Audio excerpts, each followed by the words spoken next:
Deion Sanders and the Colorado Buffaloes had a huge year in 2024, but the Oddsmakers think it's going to be a one-off.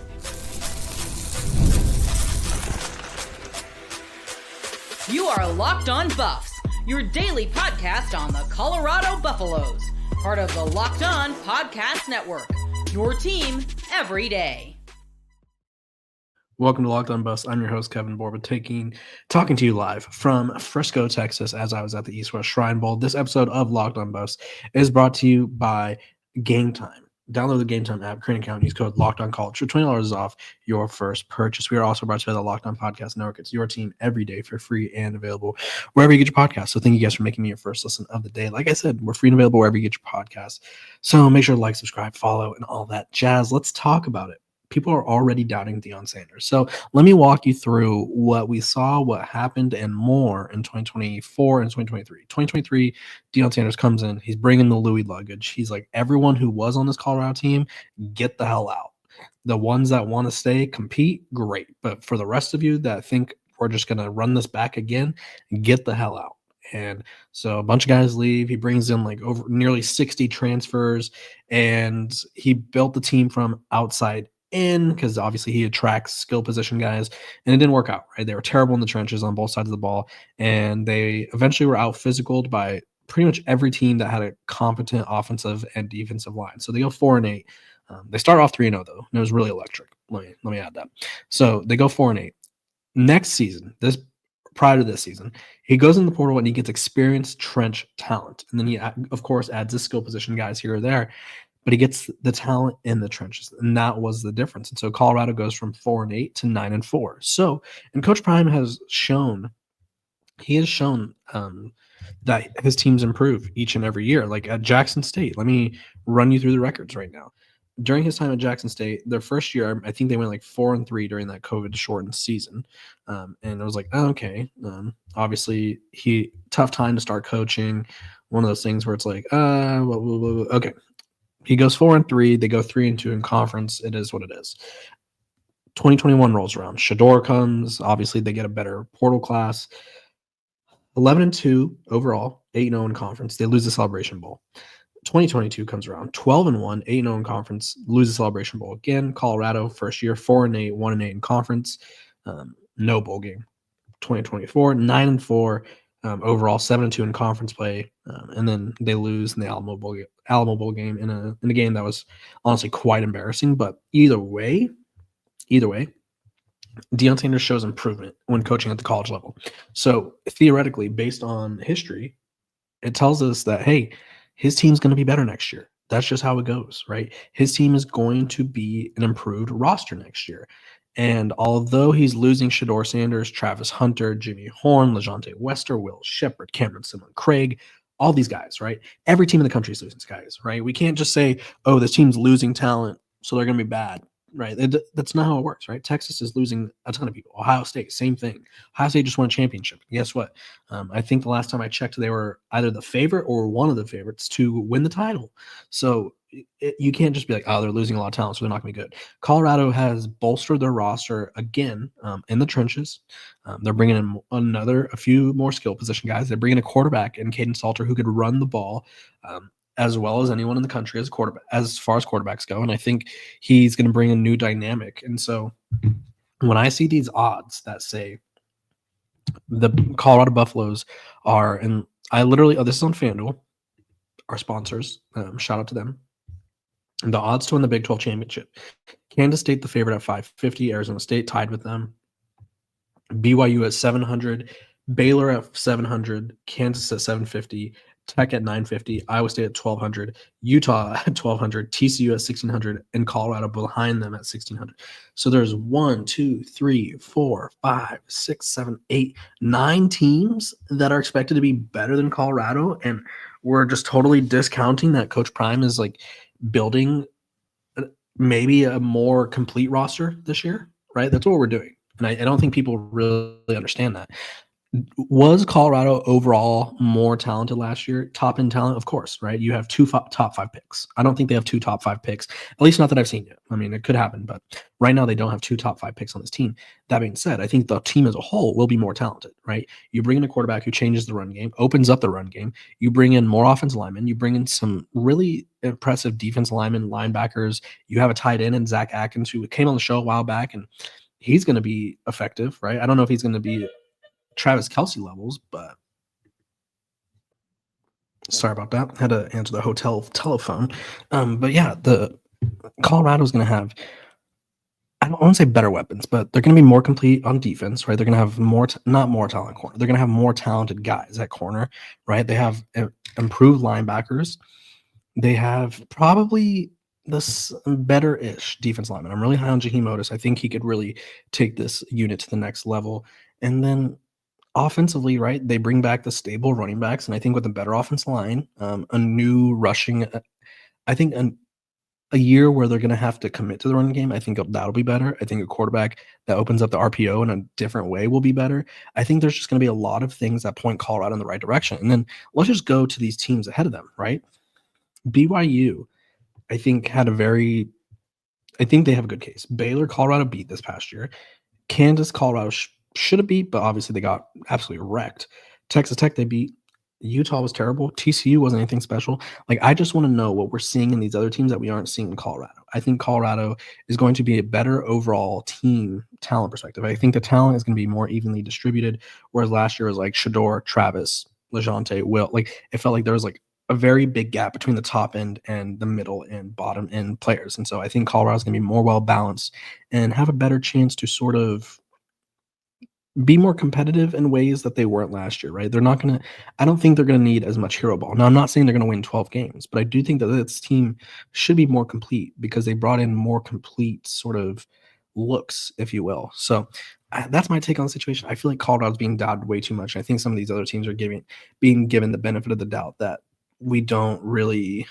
I mean, it's way too early to tell, but I feel like we're giving some of these teams the benefit of the doubt that we shouldn't be. I don't know. That's just my take on it. You guys comment below.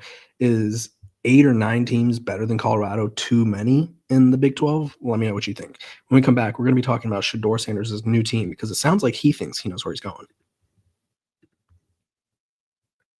But first, a word from our sponsors. This episode of Locked On Buffs is brought to you by Game Time. Let me tell you about Game Time. Attending NFL playoff games is an experience like no other. The energy, the excitement, and the connection with other fans are unmatched. I remember the thrill of seeing my favorite team clinch a playoff win live. It's a memory I'll never forget. This year, Game Time makes it even easier to create those unforgettable moments with their new feature, Game Time Picks. It filters out the fluff and shows you only the best deals on great seats so you can focus on what matters, being there. I used Game Time Picks to grab tickets for an upcoming playoff game, and it couldn't have been easier. I found a super deal that gave me incredible value for amazing seats, and I could even preview the spot from before buying. So take the guesswork out of buying tickets with Game Time. Download the Game Time app, create an account, and use code LOCKEDONCollege for $20 off your first purchase. Terms apply. Again, create an account and redeem code LOCKEDONCollege for $20 off. Download Game Time today. Last minute tickets, lowest price, guaranteed.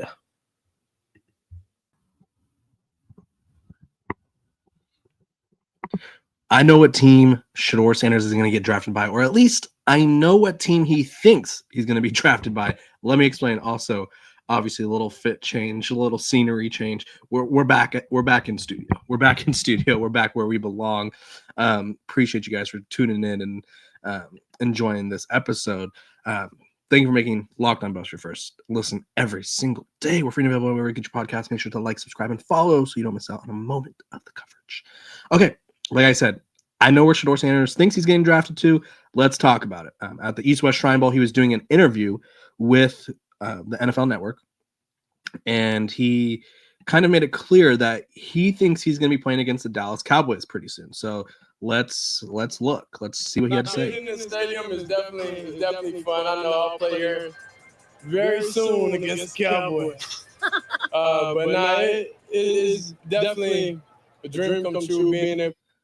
Okay, so you heard him. He said he knows he's going to be here very soon. Try to get the little rasp. I can't do the rasp unless I'm sick. But with that being said, it seems interesting because there's been reports saying he's been nailing every interview. There's been reports saying that teams are super interested in him. And then there's also reports from Todd McShay who said following the Reese's Senior Bowl, which was the one in Mobile, Alabama, Jackson Dart may be pushing for that QB2 spot. And so Shedeur sort of has to fend him off, but it looks like he still is operating under the assumption that he's going to be a top 5 pick. And I think he should be.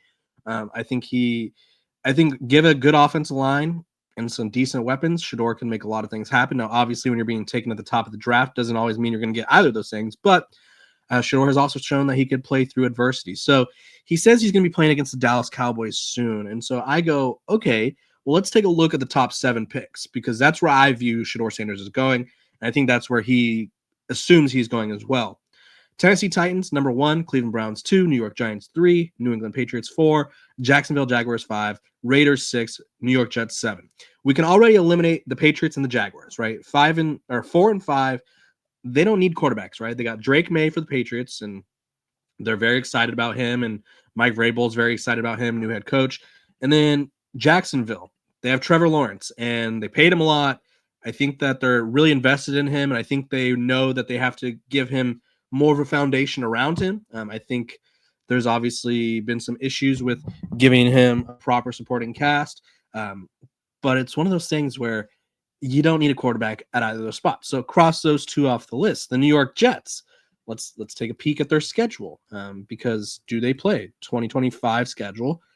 Do they play the Dallas Cowboys? Because that'd be an interesting fit, right? He'd still end up in a major market.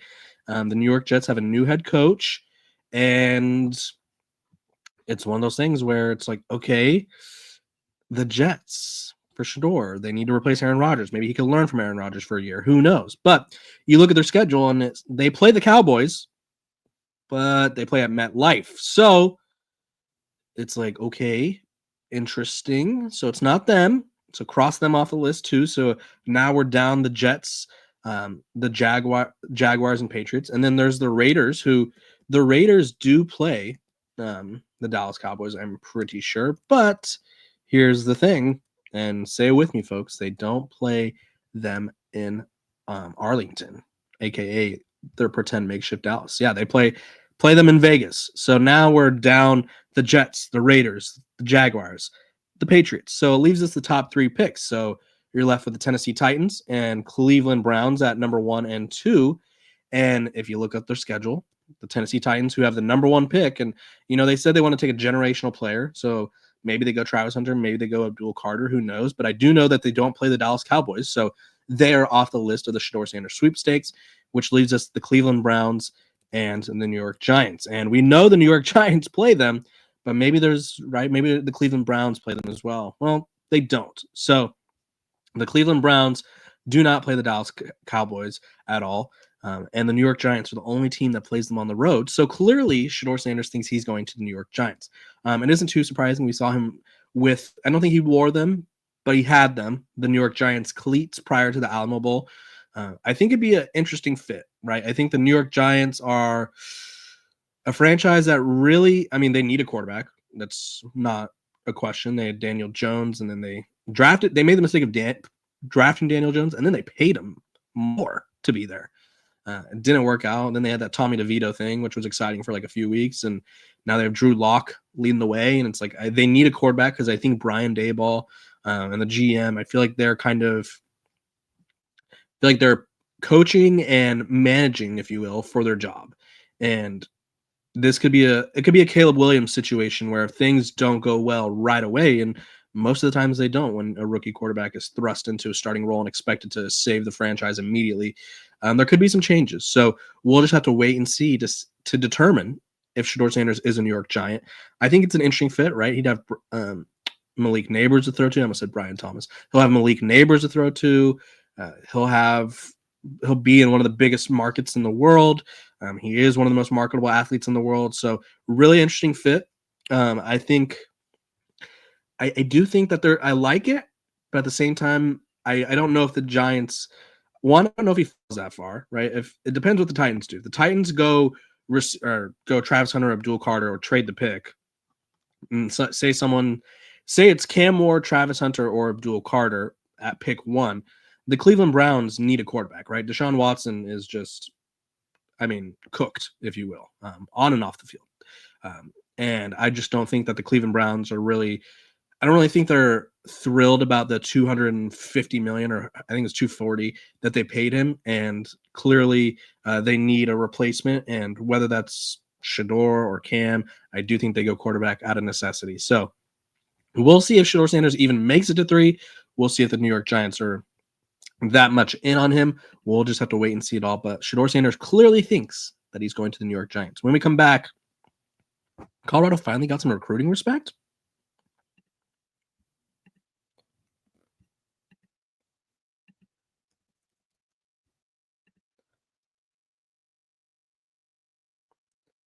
Welcome back to Locked On Buffs. Appreciate you guys for tuning in every single day, making me your first listen of the day. We are free and available wherever you get your podcast. So make sure to like, subscribe, and follow so that way you don't miss out on a moment of the coverage.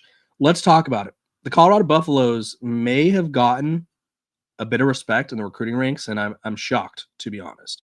So they were, I would say, let's see, how do I put this politely? I feel like people were overlooking some of Colorado's top recruits, and it's one of those things where I think that Colorado had a good case for some of these guys deserved higher rankings. Some of them did get higher rankings, others not so much. But I want to go through and talk about the impressive class that Colorado ended up with, because they ended up with 1, 2, 3, 4, 5, 6, 7 4-star players, and that was not the case prior to the latest recruiting update. So let me run through the top players, where they finished ranked, and who got the well-deserved bump, because there's one player that really got the well-deserved bump. Julian Lewis, still the headliner in the class on 3. They did not bump him up to a 5-star. They ranked him as a 56th player in the country, so I think only ESPN has him as a 5-star, maybe Rivals as well. But I think it's just ESPN, and for sure they had him as the number 2 player overall, which, I mean, Colorado knows they got a 5-star talent in him. You don't need you don't need the rating to back it up, but it'd be nice. It was interesting that he was a 5-star the entire process, and then all of a sudden he commits to Colorado, and it changes around that time. As soon as like Colorado got into the mix, it was like, oh, this guy's not that good. Carday Smith, 4-star offensive tackle, 6'6 and a half, 295. He's going to need to get some big boy weight on him, so that way he could be useful in the trenches. But he's 140th in the country, 14th best player at the position, 10th in the state. London Merritt, who Colorado flipped, I believe, is from Ohio State, if I'm not mistaken. 4-star, 307th player in the country, 35th player as position, 43rd player in the state. Adrian Wilson, wide receiver, and this is where Colorado really started to see some bumps, was in the receiver market. 4-star, 308th player in the country, 43 player at his position, 40th player in the state of Texas. Right behind him, Quentin Gibson, who this guy was player of the year, was torching teams left and right, was torching some of Texas's biggest high school programs, and was like a 3-star, a very low 3-star. So now he's a 4-star, 346 player in the country, 52nd player at his position, 45th player in the state. Chauncey Gooden and Quanell Farrakhan round out the 4 stars, as Chauncey's 378th and Quanell is 379th. So obviously recruiting rankings, they don't matter to like the general scheme of things. Like Shedeur Sanders, I believe, was like, I think Shedeur was a 3-star, if I'm not mistaken. Or if he was like a low 4, right? He wasn't an all-world recruit at all. And I think, I'll pull up his ranking. So this was Shedeur's ranking as a recruit. And 24/7 had him as a 3-star, and their rankings in the composite rankings, he was the 247th, which is like the last player in the ranking. 26th quarterback, 38th player in the state of Texas. And like, if you want to go back and just like look at some of the quarterbacks who ranked above Shedeur Sanders, it's comical. Demetrius Davis, Donovan McCauley, who plays receiver now, Gavin Wimsatt, who I think is on his 3rd school, Jake Rubley, Luke Altmaier, Eli Stowers, Baron Morton, Carlos Del Rio Wilson, Caden Salter, Sawyer Robinson, Preston Stone. Like, there's a lot of these guys where it's just like, okay, Shedeur ended up being a way better college quarterback, will have a way better career. So the recruiting rankings don't matter necessarily, but they matter to the recruits themselves. They matter to future recruits, because it's like, oh, Colorado signed the number 32 class instead of the number 50 class, and Coach Prime's getting some recruiting buzz. And so I think it's a bigger deal to the recruits, maybe the programs a little bit, but I do like that some of these Colorado kids got a bump because, you know, I think that there's a notion out there that some programs get the benefit of the doubt. They'll get like their recruits will all get their rankings bumped, whereas if they don't go to those schools, they get the recruiting rankings dropped. Obviously, I don't know what goes on the ins and outs of deciding rankings. Like I know I do, actually I take that back. I do know that they decide, but I don't know if there's like he signed with Alabama, so he must be good. Like I don't know if there's like a Bama bump or a Texas bump, if you will, but I do like that some of the Colorado guys saw their rankings bump up a little bit because they deserve it, right? I think I'm very excited about this Colorado class, and I'm excited to see what they can do in 2025. So that's what I have for you guys today. I appreciate you for tuning in every single day, making me your first listen of the day. We're free and available wherever you get your podcasts. So make sure to like, subscribe, and follow so that way you don't miss out on a moment of the coverage. I will see you guys on Monday. Hope all of you have a great and safe weekend. And this has been Locked On Buffs.